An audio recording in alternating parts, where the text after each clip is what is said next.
Mitzvah Torah this year's entitled the Mitzvah to have a Mangal on Yom Haazmaut. So many of us who are celebrating Yom Haazmaut, Tavshin Chet, or whatever year it may be, future years.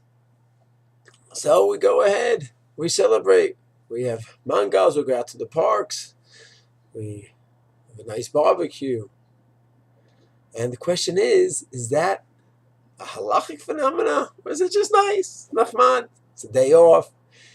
In Israel, we don't have Fridays like in Chutz La'aretz. Sundays are worked. It's a nice day off, and we can enjoy it. And it's a nice time that while we're having the mango, we could talk with the bracha that we have, Jewish sovereignty, and all the other bracha Medina Yisrael. But the suit itself is nice. It's hot dogs and hamburgers and some chicken wings or whatever else you may be having.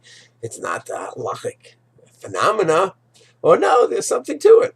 On Shabbat, when you have a meal, it's not just a meal and just hanging out with your family. It's a halachic su'ud. It's a su'udat mitzvah.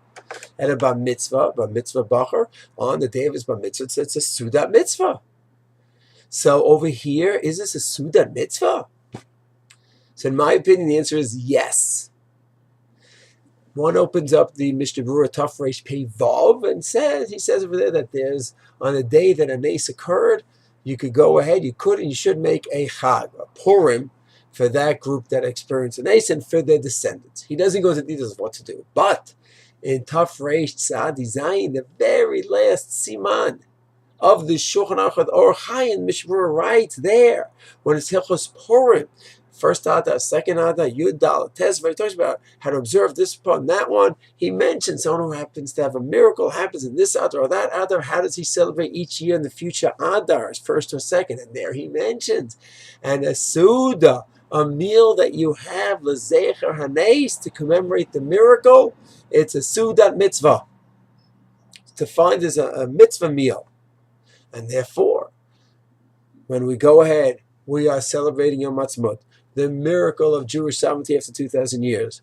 The miracle which itself was an unbelievable act of gevurah, just making the announcement against the pressure of the whole world. And it immediately brought sovereignty, which is a new halachic phenomenon called Yibonut, and it opened the gates to kibbutz galut and gathering the exiles, the people to run away from all their executions everywhere, persecutions. So there we go ahead and we have a yom to commemorate that nes, and when you have a meal, it's a sudat mitzvah. It's not just stam a meal. And whatever the halachas are regarding sudat mitzvah, some would say it's best to have bread. An avel who is certain avelim will only go to sudot during the year. A, if there's no music, and B, if it's not a stam meal, it's a sudat mitzvah. If a meal is not a stam meal, so a sudat mitzvah pidyon ben is a sudat mitzvah. This would be a sudat mitzvah as well. So it's not just stam feelings, nationalistic feelings, to say, well, I'm having a mangal and it's a nice get together. No, it's halachically a sudat mitzvah b'te'avon.